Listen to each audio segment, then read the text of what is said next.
जीवदान fort plus reverse waterfall करून खाली आलेलो आहे आणि नाश्ता वगैरे करून थोडंसं नाणेघाटाकडे आलो आहे. आणि नाणेघाटाकडे जर आला मला बसली इथे पुरातन काळातली म्हणजे टोलनाका होता आणि टोलनाक्याची जी काही रक्कम आहे, वसुलीची जी काही रक्कम आहे ती या ठिकाणी यामध्ये गोळा केलेली जायची. आणि जे काही पुरातन काळातले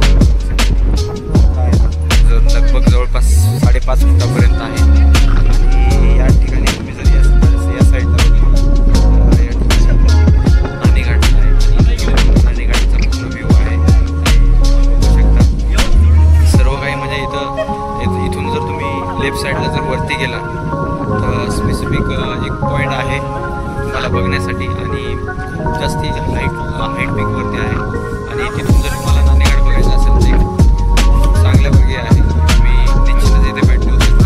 तुम्ही बघू शकता जर नाणेघाटापासून आपण आतमध्ये आलो आहे, जो काही पुरातन काळातला राजन जर बघितलं आहे आणि तिथनं समोर आल्यावरती तुम्ही बघू शकता एक प्रकारचा सुंदर व्ह्यू आहे नाणेघाटामध्ये. आणि इथनं म्हणजे एक मनमोहक असं दृश्य बघायला मिळते.